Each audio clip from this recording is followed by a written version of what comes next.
Hi friends, welcome to my channel. PGTRB TET எக்ஸாமுக்கு psychology prepare பண்ணிக்கிட்டு இருக்க ஆசிரியர்கள் அனைவருக்கும் வணக்கம். நம்ம சேனலில் டெய்லி 15 கொஸ்டின்ஸ் சைக்காலஜி பார்த்துக்கிட்டு இருக்கோம். ரொம்ப முக்கியமான கொஸ்டின்ஸ் தான். உங்களுக்கு எப்படி கொஸ்டின் பேப்பரில் கேட்பாங்களோ அந்த மாதிரி தான் கொஸ்டின்ஸ் ப்ரிப்பேர் பண்ணியிருக்கேன். வாங்க நம்ம சேனலை சப்ஸ்கிரைப் பண்ணுங்கள், லைக் பண்ணுங்கள், ஷேர் பண்ணுங்கள். வாங்க வீடியோக்குள்ளே போகலாம். சைக்காலஜி டெய்லி 15 கொஸ்டின் பார்த்துக்கிட்டு இருக்கோம். சைக்காலஜியில் 15 கொஸ்டின்ஸ் என்னென்ன அப்படிங்கிறத பார்ப்போம். தொடக்க கல்விக்கு வரும் குழந்தையின் நரம்பு மண்டலத்தின் வளர்ச்சி ஆப்ஷன் சி 90% வளர்ச்சி அடைந்திருக்கும். தொடக்க கல்விக்கு வரும் குழந்தையின் நரம்பு மண்டலத்தின் வளர்ச்சி 90% வளர்ச்சி அடைந்திருக்கும்.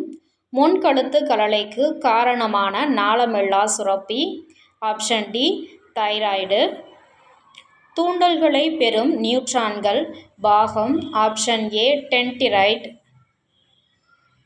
நரம்பு மண்டலத்தின் அடிப்படை அலகு ஆப்ஷன் சி நியூரான். ஜியானிசம் என்பது ஆப்ஷன் சி உடல் பருமன். தனித்தனியே இரு பொருட்களையும் புரிந்து கொள்ளும் குழந்தை இரண்டையும் இணைத்து மூன்றாவது ஒன்றை முடிக்க முடியவில்லை என்ற கருத்தை கூறியவர் ஆப்ஷன் சி பியாஜே. குழந்தையின் வளர்ச்சி என்பதை அடைய இரு முக்கிய காரணிகள் காரணமாக அமைகிறது. ஆப்ஷன் பி மரபும் சூழ்நிலையும். நடுவண் அரசும் மனநல அரசும் எத்தனை ஆண்டுகள் அனைத்து குழந்தைகளுக்கும் கட்டாய இலவச கல்வி அளிக்க வேண்டும் என்று சொல்லியிருக்காங்க. ஆப்ஷன் பி 14 வயது குழந்தைகள்.